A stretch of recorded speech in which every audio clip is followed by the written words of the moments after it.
Ian Soybean Garry just put on one of the most boring performances against Michael Venom Page on UFC 303, Alex Pereira versus Jiri Prochazka.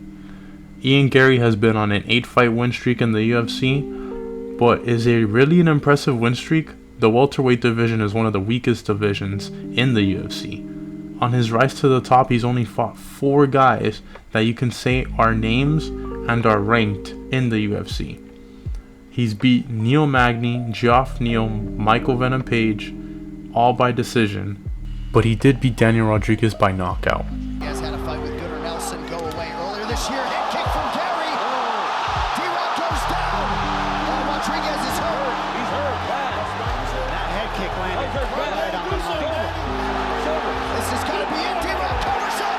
Ian Machado Garry. But he could have submitted MVP, but he's on a vegan diet and he lost a lot of muscle, and everyone has been on this man's ass for having his nutritionist, who is the ex-husband of his wife, living with them. Yes, I never talk about anybody's spouses, but this shit ain't right.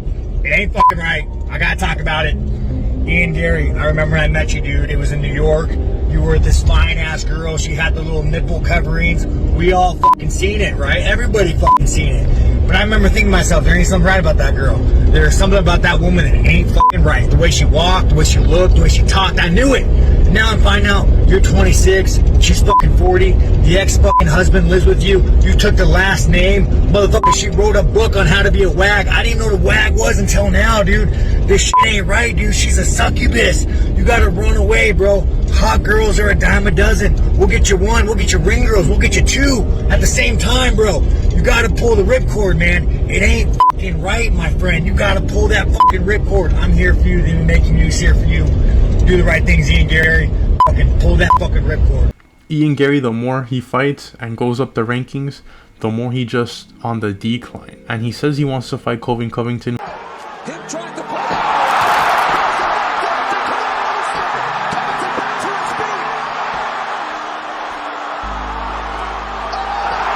Who in his last 3 has had 2 title shots, losing both of them to Kamaru Usman and Leon Edwards, and he's only beaten Jorge Masvidal. It is sad that Ian Garry is calling out a guy who's just washed. And if he gets that fight and wins, he's gonna ask for a title shot.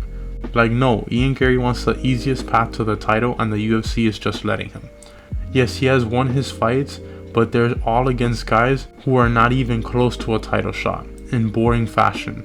The UFC needs to give him a real test for his next fight. Shavkat is a potential opponent. I know you also on Media Day mentioned he might get the winner of Bilal and Leon.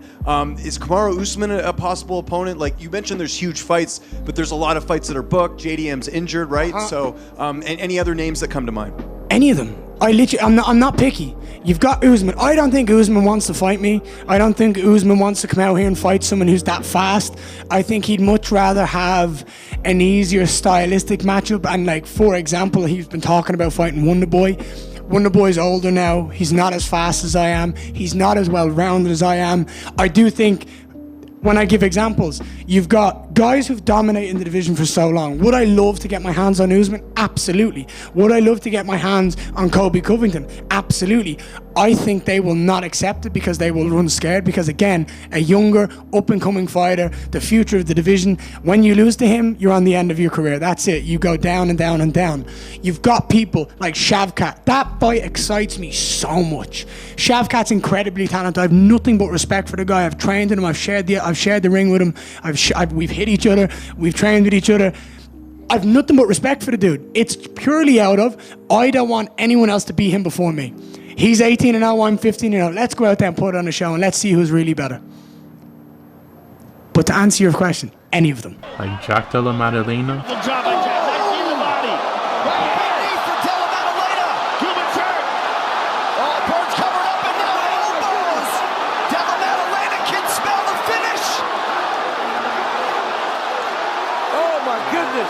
Burns trying to survive the final minute plus. That's it. That's it. 17 in a row. Or Shakrok Rakhmonov. Now he's got the back again. At the very least, dominant round for Shavkat. Oh, he jumped on that choke again, and now he's on his back. Now he's on his back. Yeah, It the looks first time he good. didn't have a great angle. This time he's actually flat on his back. He's got 10 seconds to survive here. Oh, he taps! He taps. Wow. Shavkat Rakhmonov, 18-0. He becomes the first. Two guys that I know can beat Ian Garry and are way more skilled than him. To be honest, the Ian Garry hype train is dying and I just want it to crash. Let me know what you guys think in the comments. This is JNaps MMA and I'm out.